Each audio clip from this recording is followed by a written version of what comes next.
નમસ્કાર મિત્રો, અમારી ગુજુ ગુરુજી યુટ્યુબ ચેનલમાં તમારું સ્વાગત છે।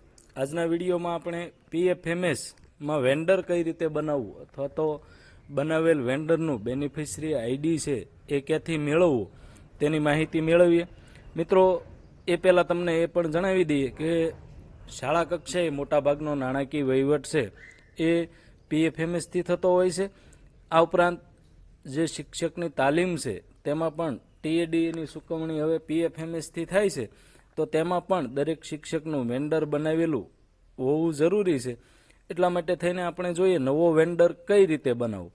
તો પીએફએમએસમાં સૌપ્રથમ તમારે છે એ જે શાળાનું ચેકર અને મેકર આવા બે આઈડી હોય છે, તો મેકર આઈડીથી લોગિન થવાનું રહેશે।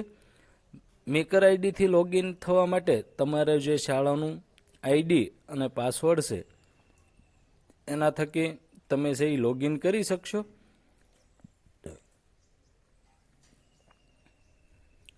આ લોગિન થયા બાદ જે ડાબી સાઈડમાં બધા મેનુ બતાવે છે તેમાં આવું માસ્ટર નામનું મેનુ હશે, જેની અંદર ટિક કરતાની સાથે તમે છે એ વેન્ડર નામનું મેનુ ખુલશે અને વેન્ડરમાં સૌપ્રથમ માસ્ટરમાં જઈશું। માસ્ટરમાંથી વેન્ડર અને વેન્ડરમાં એડ ન્યૂ, આપણે નવા વેન્ડર બનાવવાનો છે એટલા માટે થઈને એડ ન્યૂ ઉપર ક્લિક કરશું। એડ ન્યૂ ઉપર ક્લિક કરતાની સાથે આવું ક્રિએટ વેન્ડર બનાવો એવું જે પેજ ખુલે છે તેમાં સૌપ્રથમ તો વેન્ડર ટાઈપમાં મોટાભાગે આપણે પર્સનલ જ રાખશું, કારણ કે વ્યક્તિગત કોઈનું વેન્ડર બનાવતા હોઈએ ત્યારે, એટલે પર્સનલમાં રાખી અહીં પહેલું જ બતાવે છે પાન નંબર। જો તમે પાન નંબર નાખવા ઈચ્છતા હો તો જે તે વેન્ડરનો અહીંયા પાન નંબર નાખવાનો છે, બાકી તમે નોટ ઉપર ટિક કરી દેશો તો વેન્ડરના પાન કાર્ડની જરૂર પડશે નહીં અને અહીં પણ તમારે નો આપવાનું રહેશે। હવે છેથી જે વ્યક્તિનું વેન્ડર બનાવવા માંગો છો તેમનું નામ અહીં લખવાનું છે। અહીં હું એક નામ આપી દઉં છું,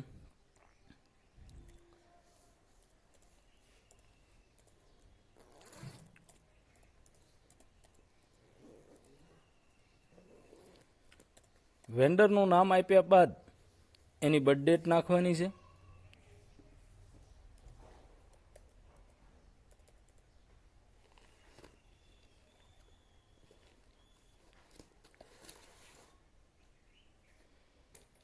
બર્થ ડેટ છે એ બાય ડિફોલ્ટ લખાતી નથી, એટલે તમારે છે અહીંથી જ સિલેક્ટ કરવાની રહેશે।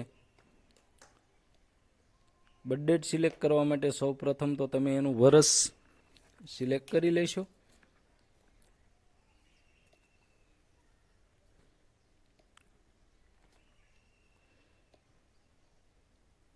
અને ડેટ સિલેક્ટ કરી અહીં તેના પપ્પાનું નામ ફાધર્સ નેમ લખવાનું છે।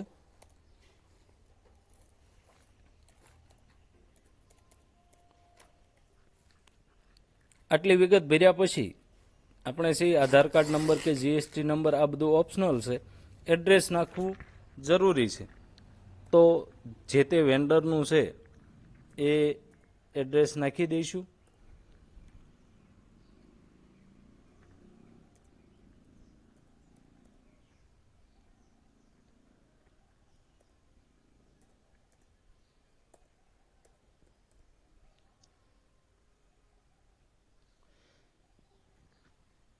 એડ્રેસ નાખ્યા બાદ મિત્રો અહીં જે મોબાઈલ નંબરનું ઓપ્શન છે તે મોબાઈલ નંબર આપણે એન્ટર કરવો જરૂરી એટલા માટે છે કે મોબાઈલ નંબર નાખશો તો તમે જે કંઈ પીએફએમએસ કરશો તેની માહિતી તેના સુધી પહોંચશે, એટલા માટે થઈ અને મોબાઈલ નંબર પણ નાખવો જરૂરી છે।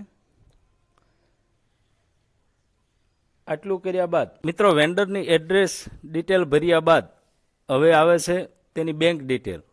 તો બેંક ડિટેલ ભરવા માટે અહીં મારી પાસે એસબીઆઈનું એકાઉન્ટ છે, તો આપણે લખશું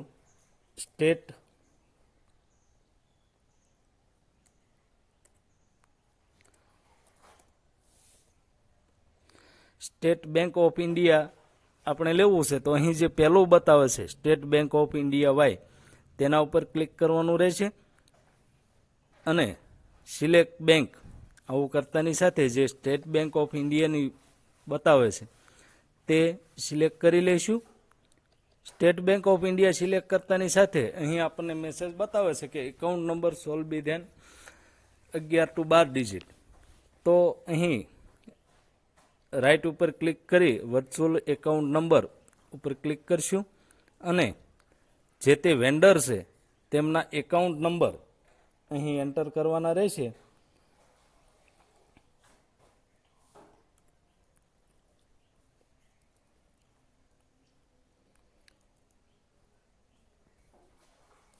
એક વખત ધ્યાનથી મિત્રો તેમના એકાઉન્ટ નંબર જોઈ અને એન્ટર કરવાના રહેશે, કારણ કે એક વખત વેન્ડર બની ગયા પછી તેમાં એકાઉન્ટ નંબરનો આપણે સુધારો કરી શકતા નથી, ફરી વખત વેન્ડર બનાવવું પડે છે. એટલા માટે થઈને એકાઉન્ટ નંબર એન્ટર કર્યા બાદ એડ બેંક ડિટેલ્સ ઉપર ટિક કરવાની રહેશે. એડ બેંક ડિટેલ્સ ઉપર ટિક કરશું એટલે આપણને તે વેન્ડરનું અહીં બેંક નેમ, બ્રાન્ચ નેમ નાખ્યું નથી, પરંતુ તેમના એકાઉન્ટ નંબર ફરી વખત બતાવશે.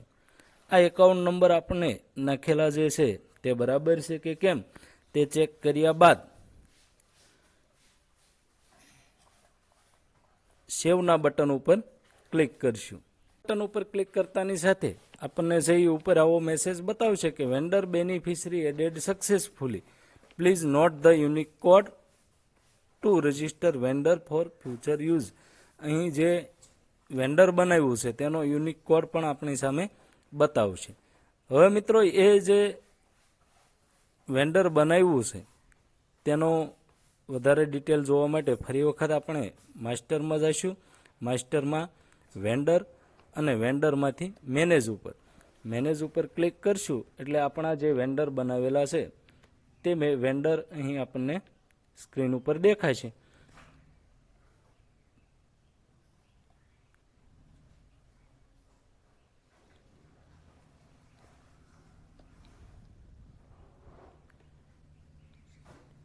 તો મિત્રો નવા જે